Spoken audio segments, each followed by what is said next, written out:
E agora a gente vai trocar uma ideia com Helena Sária, jornalista, né, formada em Direito também pela Universidade da Amazônia e assessora de comunicação e tem mestrado em Ciência Política pela Universidade Federal do Pará. Helena atua na área de assessoria de comunicação pública, política e com perspectiva de gênero, servidora efetiva do governo do estado desde 2008. E vamos falar com Helena agora sobre representatividade feminina na política.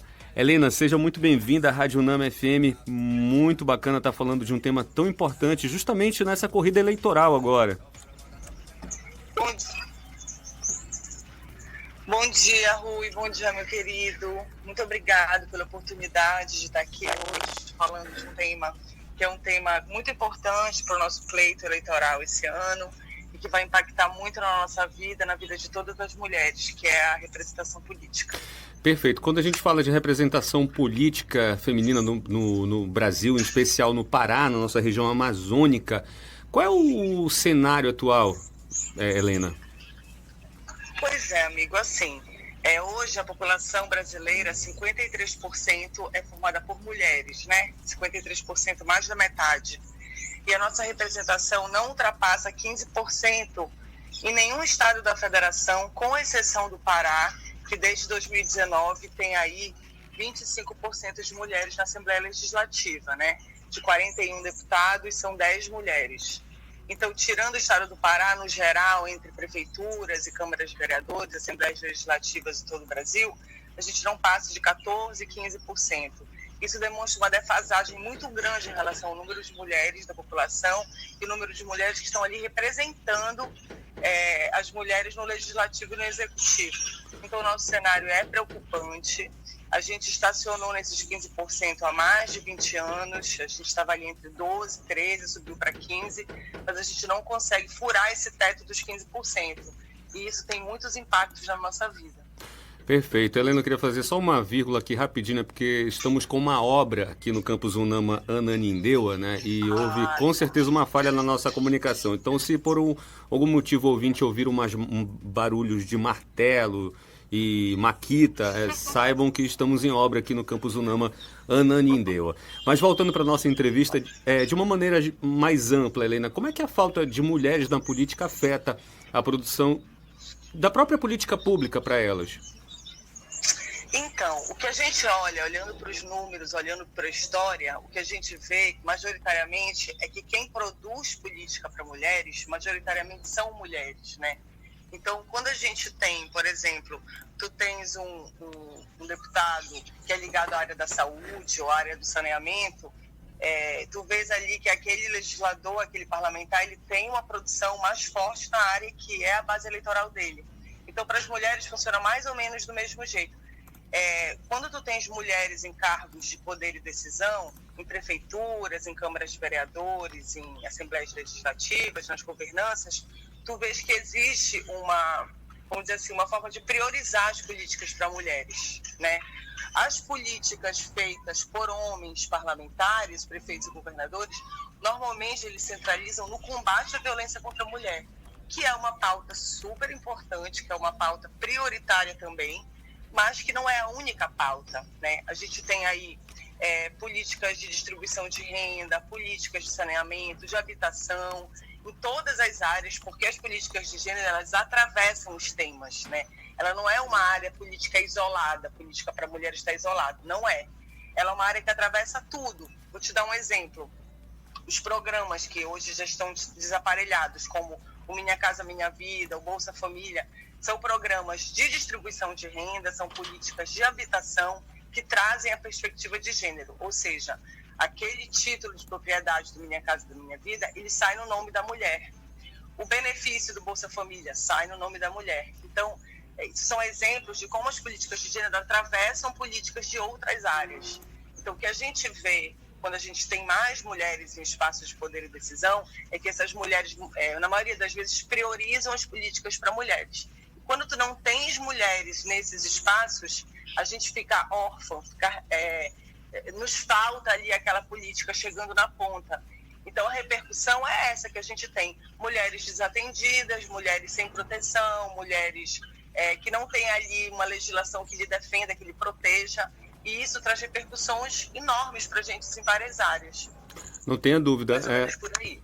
E prova disso foi a carta, né, às brasileiras e aos brasileiros em defesa do Estado Democrático de Direito ontem, né, direto da Universidade de São Paulo, né, que várias mulheres ali, jovens, né, pretas, periféricas, né, estavam ali representando, né, suas entidades, né, os seus movimentos sociais e foram bastante ovacionadas por todos os presentes, né? Então isso demonstra como é importante, né? Com certeza, perfeito tua lembrança, amigo, perfeito mesmo. Agora, Helena, assim, a gente sabe que existe uma cota, né, de 30% do fundo eleitoral para mulheres, né, que altera essa corrida eleitoral. Podia explicar como é que funciona operacionalmente isso? Com certeza. O fundo eleitoral esse ano ele foi uma grande virada de chave. Por quê? O voto feminino, ele data de 1932, né? Esse ano está fazendo 90 anos do voto feminino. O voto feminino, ele permitia ali naquela Constituição que a mulher pudesse votar e ser votada. Só que, apesar de estar ali no papel votar e ser votada, isso não significa que havia ali uma igualdade de condições para que as mulheres concorressem aos pleitos. Então, hoje, 90 anos depois, em abril desse ano, o Congresso promulgou a PEC que, vamos dizer assim, obriga os partidos a destinarem 30% do fundo eleitoral e do fundo partidário, que são fundos diferentes, para as candidaturas femininas. Na verdade, não é para as candidaturas femininas, é para as candidaturas do outro gênero. Então, até a gente brinca que se puder colocar 70% de mulheres e 30% de homens, a gente aceita também. Mas vamos lá.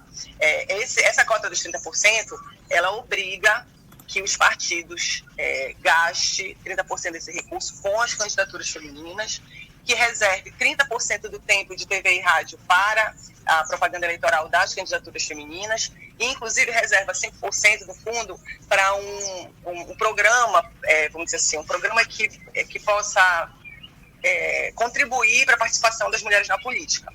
Então, assim, esse ano vai ter uma virada de chave importante. A gente tem aí um número enorme de mulheres registradas para concorrer ao pleito, como deputados estaduais, deputadas federais, senadores em todo o Brasil. A gente tem um número recorde de candidaturas e, com certeza, o fundo eleitoral, com esse 30% destinado às mulheres, ele tem um valor muito grande para as candidaturas, porque, por mais que a gente saiba que existam aí caminhos escusos para gastar esse dinheiro, a gente sabe que hoje, pelo fato da lei garantir, a gente tem ferramentas para exigir que isso seja possível, né? Dentro do movimento de mulheres no Brasil inteiro, a gente tem aí um exército de advogadas, de contadoras, de mulheres que estão à disposição de outras mulheres candidatas para fazer isso valer. Então a gente sabe que vai ser uma luta, porque nada é entregue para a gente, né? Nada é dado de bandeja, é tudo conquistado a duras penas, mas o fato do fundo eleitoral dizer que esse recurso está garantido, significa que a gente pode buscar, que a gente pode exigir, que a gente pode buscar junto ao judiciário o cumprimento desse valor de 30%.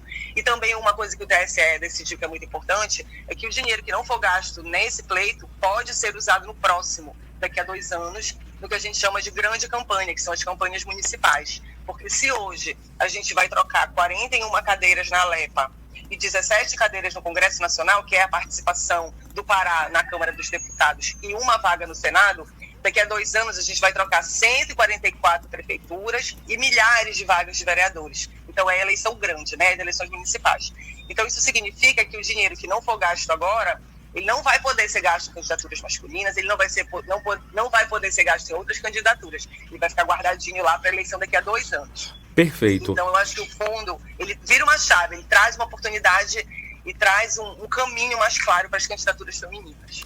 Perfeito, estamos conversando com Helena Sária, né, jornalista, também formada em Direito, né, e ela conversa conosco sobre a necessidade de espaços das mulheres, né, nas eleições deste ano, e aproveita para falar sobre representação política feminina no Brasil e no Pará. Helena, para finalizar, o que seria necessário, né, para que essa representatividade tivesse um maior alcance, mais efetividade? Você acredita que poderia ser feito não só nas universidades, mas também no ensino básico, fundamental, ensino médio, matérias específicas de conscientização política para essas mulheres e também para os jovens também? Amiga, uma pergunta bem complexa, mas muito boa também. Vamos lá, vou resumir ao máximo. Assim, historicamente, por conta da estrutura patriarcal que a gente vive, foi entregue ali aos homens e às mulheres uma distribuição de papéis de gênero. Então, assim, os homens ficaram com o papel, que é o papel do trabalho produtivo, o trabalho da porta de casa para fora, o trabalho no espaço político, no espaço da indústria, do comércio. Do protagonismo, e as vamos mulheres foi protagonismo, exatamente. E às mulheres foi dado o espaço ali do trabalho reprodutivo, que é o trabalho feito em casa, de cozinhar, lavar, passar, cuidar dos filhos. E isso é uma construção que data de centenas de anos para trás. Então, o que a gente vê de pouco tempo para cá, porque historicamente 50, 100 anos é pouco tempo, né? O que a gente vê de pouco tempo para cá é uma movimentação do movimento de mulheres, do movimento feminista, de movimentos diversos, para que a mulher saia de trás da porta de casa, de dentro do quarto, de dentro de casa, e ocupe o espaço produtivo, que é o espaço onde circula dinheiro, onde circula conhecimento, onde circula riqueza. Então, essa passagem, ela se dá a duras penas, ela não é entregue, né? Ela não é fácil abrir mão, que a dinâmica patriarcal abra mão de um espaço ocupado por homens para que as mulheres passem a ocupar. Então, é um caminho duro que a gente está fazendo, né? É um caminho cheio de é uma corrida com obstáculos, como eu costumo dizer, não é fácil, para que o próprio eleitor enxergue que a mulher tem competência, tem capacidade técnica, tem qualidades para ocupar o espaço político. Então eu acho que passa por formação política, sim, e eu acho que a gente é da mesma geração, então a gente estudou ali no colégio OSPB, Moral e Cívica, não lembra disso? Sim, sim. A gente teve essas matérias, com certeza. Foram resquícios da ditadura ali, mas depois essas matérias foram excluídas da grade e foram substituídas por filosofia, sociologia, e hoje a gente tem ali uma formação, mas é uma formação que eu considero ainda deficiente, né, política, que é uma parte importante da nossa vida e a gente não tem. E, por outro lado, uma conscientização crescente de que as mulheres ocupam espaços de poder e decisão de uma maneira muito qualificada. Então, tu tens aí números que demonstram que as gestões de mulheres à frente de prefeituras e câmaras de vereadores são gestões mais éticas, mais transparentes, mais honestas. Então, eu acho que é uma caminhada que a gente está aí no meio do caminho, que a gente tem muito para avançar, mas eu acho que a gente está se movimentando e o caminho é por aí. Com certeza. Tá aí.